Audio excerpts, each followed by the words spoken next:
एक और नई वीडियो में आप सभी लोगों का बहुत बहुत स्वागत है। तो आज की जो हमारी वीडियो है वो है universal surface gauge. Universal surface gauge को लेके तो ये जो है मेजरमेंट करने का या मापन करने का या मार्किंग करने का एक टूल है, जैसा आप यहाँ पे चित्र में देख रहे हैं। ये इसको हम लोग बोलते हैं यूनिवर्सल सरफेस गेज। यहाँ पे जैसा कि आप देख रहे हैं यूनिवर्सल सरफेस गेज, यह एक प्रिसीजन मार्किंग टूल मतलब सटीक अंकन उपकरण है।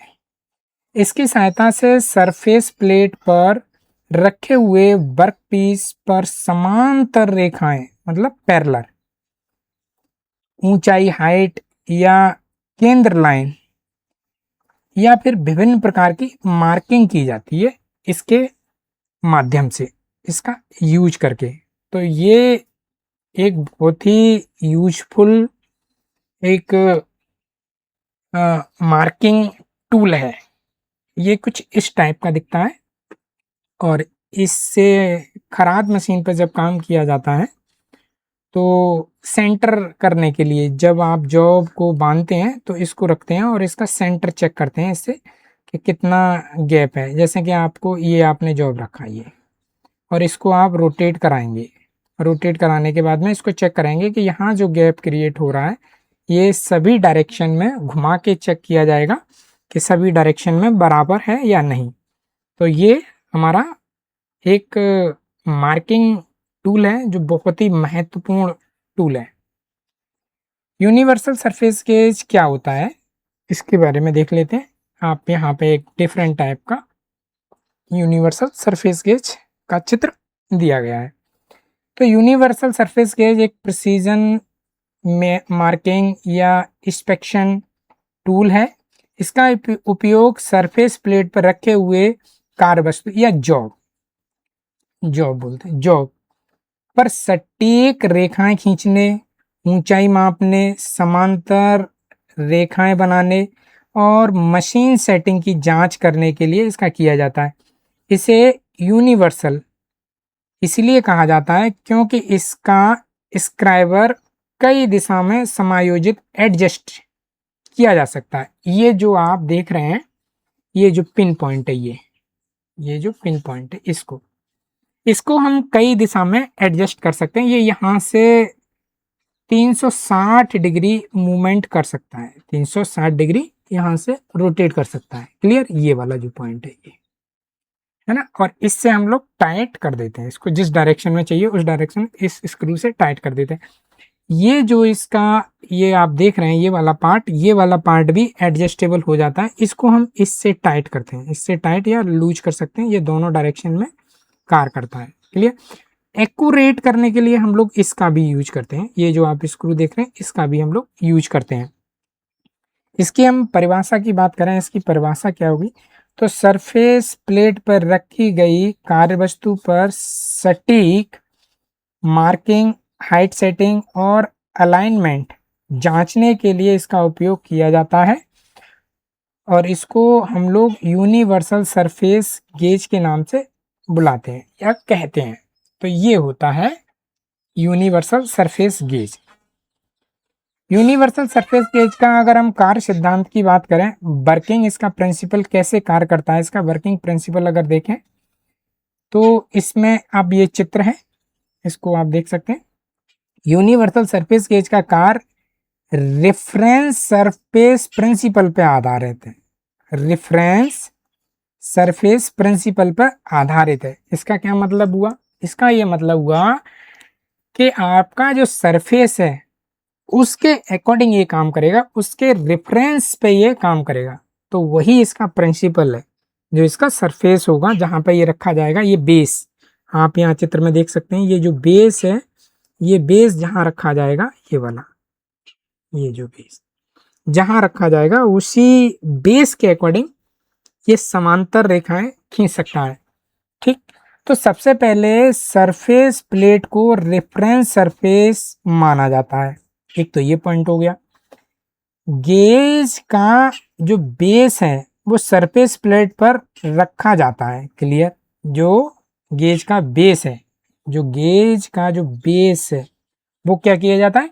सरफेस प्लेट पे रखा जाता है। ठीक, वर्कपीस को सरफेस प्लेट पर स्थापित किया जाता है, मतलब उसको भी सरफेस प्लेट पर रखा जाएगा। सरफेस प्लेट पर दोनों चीज हमने रख दी, यूनिवर्सल सरफेस गेज भी रख दिया और हमने जॉब भी रख दिया। नेक्स्ट क्या किया जाएगा? आवश्यक हाइट पर स्क्रब सेट किया जाएगा। ये जो स्क्रब आप देख रहे हैं, ये वाला स्क्रब, ठीक, ये जो आप देख रहे हैं ये सेट किया जाएगा। जितनी हमें आवश्यकता है उस हाइट पे ये सेट किया जाएगा।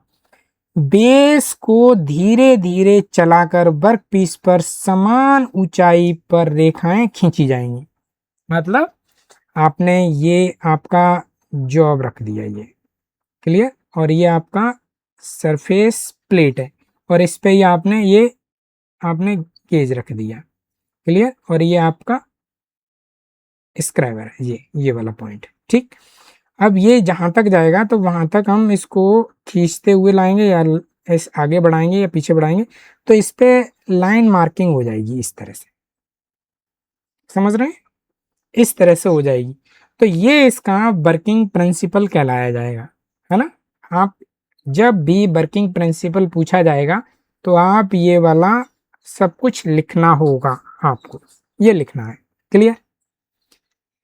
यूनिवर्सल सरफेस गेज के मुख्य भाग हैं, पार्ट्स, वो देख लेते हैं। आप पहले चित्र में देख लीजिए। ठीक है, ये हमारा स्क्राइबर है, ये हमारा टाइटिंग के लिए पॉइंट है, ये क्लैंपिंग नट है, इसको हम स्पेंडल बोलते हैं, ये जो है। ठीक, ये फाइन एडजस्टमेंट स्क्रू है, ये हमारा बेस है, ये वी ग्रुप कटा हुआ है। क्लियर? ये जो आप देख रहे हैं ये वाला वी ग्रुप कटा हुआ है ये। ठीक, ये हमारी गाइड पिन है, ये दो पिन इधर आप देख रहे हैं, एक इधर देख रहे हैं, ये गाइड पिन है। ठीक है, तो ये हमारी रॉकर आर्म है, ये जो ये। ठीक, तो ये होते हैं। सबसे पहले इसमें बेस होता है, भारी कास्ट आयरन का बना होता है। ये किसका बना होता है? कास्ट आयरन का। सरफेस प्लेट पर स्थिरता प्रदान करता है, मतलब हिलेगा डुलेगा नहीं, एक स्थिर रहेगा सरफेस प्लेट पर। ठीक है, नीचे का भाग अच्छी तरह से ग्राइंड और लेप्ड होता है, मतलब अच्छी तरह से, है ना। ठीक, नेक्स्ट इसका जो सेकंड पॉइंट है, अप राइट स्पेंडल, जिसको हम स्तंभ बोलते हैं। ये जो पॉइंट है ये वाला, ये आप देख रहे हैं जहां पे ये मैं कर्सर से इसको रेड किया हुआ है, ये वाला। ठीक है, ये आपका लिखा हुआ है स्पेंडल। बेस के ऊपर ये लगा होता है, वर्टिकल रॉड होती है ये, इसी पर सभी भाग लगे होते हैं। ठीक, हाइट एडजस्टमेंट इसी के माध्यम से होता है, जो हाइट का एडजस्टमेंट जो किया जाएगा वो इसी के माध्यम से किया जाएगा। थर्ड जो इसका पार्ट है, एडजस्टेबल क्लैंप है। ठीक, एडजस्टेबल क्लैंप क्या होता है? स्क्राइबर होल्ड को पकड़ता है, स्क्राइबर का जो होल्ड है उसको पकड़ता है, आवश्यक ऊंचाई पर लॉक करता है। ठीक है, एडजस्टेबल क्लैंप, आप इसको बोल सकते हैं क्लैंपिंग नट। क्लियर? ये जो है। ठीक, नेक्स्ट जो पॉइंट है, एडजस्टेबल क्लैंप। एडजस्टेबल क्लैंप क्या करता है? स्क्राइबर होल्ड को पकड़ता है, आवश्यक ऊंचाई पर लॉक करता है, जो अभी बताया। चौथा पॉइंट है फाइन एडजस्टमेंट। फाइन एडजस्टमेंट आपका ये होता है, ये वाला जो पॉइंट आप देख रहे हैं जहाँ पे ये चीज है, ये होता है जिसको ये बोला जाता है। ठीक है, सूक्ष्म समायोजन, मतलब फाइन एडजस्टमेंट के लिए ये होता है। ठीक है, बहुत अच्छी एक्यूरेसी प्रदान करता है। इसको हम माइक्रोन में भी इससे एडजस्टमेंट कर सकते हैं, माइक्रोन में, तो ये हमें फाइन एडजस्टमेंट देता है। 5 नंबर पर है स्क्राइबर होल्डर। स्क्राइबर होल्डर हमारा क्या करता है? स्क्राइबर को पकड़ने वाला भाग होता है। ठीक है, ये जो आप देख रहे हैं स्क्राइबर नट, इसका ये वाला पार्ट। ठीक, विभिन्न कोण पे समायोजित किया जा सकता है। ये विभिन्न एंगलों पे इसको एडजस्टमेंट कर सकते हैं। अगर अब मेरे को ये जो एंगल आप देख रहे हैं ये वाला, इसके साथ में ये वाला एंगल है, इसको कर सकते हैं हम, इस तरह से भी कर सकते हैं हम, ऐसे भी कर सकते हैं, और हमको अप डायरेक्शन में चाहिए तो ऐसे भी कर सकते हैं। इस निडल की मैं बात कर रहा हूँ, इस निडल को, ठीक है। ये निडल हम कई डायरेक्शन में समायोजित किया जा सकता है। स्क्राइबर, ये हार्डनेस स्टील से बना होता है। स्क्राइबर, स्क्राइबर ये वाला पॉइंट है, ठीक है, ये वाला पॉइंट की बात हो रही है। नुकीला शार्प पॉइंट होता है ये, वर्कपीस पे मार्किंग करने के लिए काम आता है। यूनिवर्सल जॉइंट, स्क्राइबर को विभिन्न दिशाओं में घुमाने की सुविधा ये प्रदान करता है। क्या करता है ये? विभिन्न दिशाओं में घुमाने की सुविधा प्रदान करता है। इसी कारण से इसे यूनिवर्सल सरफेस गेज कहा जाता है। क्लियर? ये जो है हमें विभिन्न डायरेक्शन में घुमाने की ये सुविधा भी प्रदान करता है। क्लियर? यूनिवर्सल सरफेस गेज का कार्य की बात करें, फंक्शन कैसे करता है, ये कार्य कैसे करता है? सरफेस प्लेट पर मार्किंग करना इसका पहला कार्य होता है। समांतर रेखाएं मतलब पैरेलल लाइन बनाने के लिए काम आता है। सेंटर लाइन बनाने के लिए काम आता है। हाइट सेटिंग करने के काम आता है। हाइट ट्रांसफर करने के काम आता है। हाइट ट्रांसफर मतलब इसको हम इतनी हाइट का है, दूसरी जगह ले जाएंगे तो इतनी हाइट ये समायोजित रहेगी, और इसको भी हम हाइट को कर सकते हैं। तो इस तरह से भी किया जा सकता है। क्लियर? तो ये हाइट ट्रांसफर। अलाइनमेंट चेक करने के लिए भी इसका काम किया जाता है ना। अलाइनमेंट इससे हम चेक कर सकते हैं। मतलब ये मेरे पास में ये एक राउंड सर्किल मान लो पीस है, और ये हमारी लेथ मशीन पर लगा हुआ है, और इसको हम चेक करना है। यहाँ पे इसका ये जो पॉइंट है, स्क्राइबर जो पॉइंट है, ये वाला पॉइंट हम यहाँ टच करेंगे और इसको फिर रोटेट कराएंगे, तो ये क्या करेगा, सब जगह डायरेक्शन में टच हो रहा है या नहीं, ये हम चेक कर सकते हैं। ये कंसेंट्रिसिटी जांच करने में काम आता है। ये मशीन सेटअप में भी इसकी सहायता ली जाती है। मशीन को सेटअप जब किया जाता है तब इसकी हम लोग मदद या लेते हैं। ठीक है। यूनिवर्सल सरफेस गेज के अगर लाभ की बात करें, एडवांटेज इससे क्या क्या है, इससे क्या क्या एडवांटेज है, ये हमारा, ये बहुत ही अच्छी एक्यूरेसी प्रदान करता है। फाइन एडजस्टमेंट इसमें उपलब्ध होता है। मल्टी एंगल मार्किंग भी इसमें संभव है।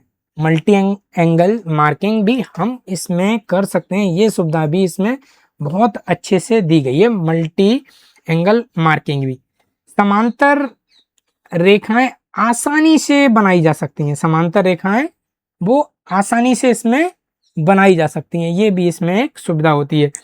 ये इंस्पेक्शन कार्यों में बहुत उपयोगी होता है। लंबे समय तक ये टिकाऊ रहते हैं। ये आसान इसका चलाना है, संचालन करना इसका बहुत ही आसान है, और प्रिसीजन इंजीनियरिंग के लिए ये बहुत उपयोगी साबित होता है। तो ये इसका एक एडवांटेज है। इसकी अगर सीमाएं बात करें, मतलब डिसएडवांटेज, सीमाएं मतलब डिसएडवांटेज इसके क्या है, तो इसके क्या हो सकते हैं, आप यूनिवर्सल सरफेस गेज के आप अपने से सोचिए। केवल सरफेस प्लेट पे ही ये सर्वोत्तम कार्य करता है। इसका एक ये डिसएडवांटेज है कि ये सरफेस प्लेट पे ही कार्य करता है। ठीक है, क्योंकि सरफेस प्लेट का जो बेस है वो बहुत ही ज़्यादा फिनिश होता है, उसकी जो फिनिशिंग है बहुत ज़्यादा एक्यूरेट होती है, इसीलिए केवल सरफेस प्लेट पर ही सर्वोत्तम कार्य करता है। मतलब इसमें गलती होने के चांस बहुत कम होते हैं, निगलेक्ट होते हैं। दूसरा पॉइंट है, ऊंचाई सीधे मापने के लिए हाइट गेज जितना सुविधाजनक नहीं है। ये अगर हमको हाइट नापना है, उसके लिए हमें हाइट गेज की जो ज़रूरत पड़ने वाली है उससे ये थोड़ा सा कम होता है, उसके अकॉर्डिंग ये कार्य नहीं कर सकता है। गिरने पे इसकी एक्यूरेसी प्रभावित हो सकती है, गिर सकता है तो इसकी एक्यूरेसी खराब हो सकती है। स्क्राइबर की नोक घिस जाती है। ये जो निडल है, इसकी जो नोक है, ये नोक इसकी घिस जाती है। बहुत समय तक इससे कार में अगर लाएंगे तो ये घिस जाती है। ये हमारा यूनिवर्सल जो सरफेस गेज है वो इसका ये यूज है। तो आप लोग इसके पार्ट्स के बारे में ज़रूर याद रखें, क्योंकि पूछा जाता है कि एक्स इंडिकेट कर दिया कि ये एक्स है, ये एक्स है, और क्वेश्चन दिया जाएगा कि एक्स पार्ट का नाम बताइए,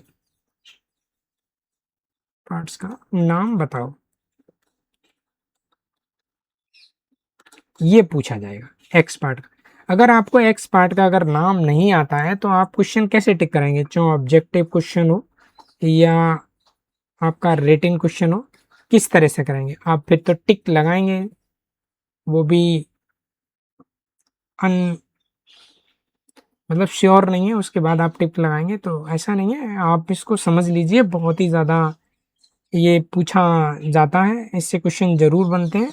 तो ये आपका यूनिवर्सल सरफेस गेज था, और इसके आप नोट्स बना लीजिए, इसके मटेरियल बना लीजिए कि ये बेस इसका किससे बना होता है, और जो इसका स्क्राइबर जो पॉइंट है वो किस धातु का बना होता है, फाइन एडजस्टमेंट नट कहाँ होता है, ये सारा आप नोट्स बना लीजिए। तो ये हमारा जो वीडियो था वो यूनिवर्सल सरफेस गेज पे था। तो आप लोगों को ये वीडियो कैसा लगा, तो आप एक लाइक कीजिएगा, और अगर चैनल पे न्यू हैं तो इसको सब्सक्राइब कर लीजिएगा। मैकेनिकल इंजीनियरिंग से इस पे रिलेटिव वीडियो आते रहेंगे, जो डिप्लोमा बेस के लिए बहुत ही ज़्यादा महत्वपूर्ण और इम्पोर्टेंट है, या किसी भी गवर्नमेंट जॉब के लिए अगर आपको डीपली अगर पढ़ना है तो बहुत ही ज़्यादा ये आपके लिए हेल्पफुल साबित होगा। तो आप लोगों का पुनः बहुत बहुत धन्यवाद।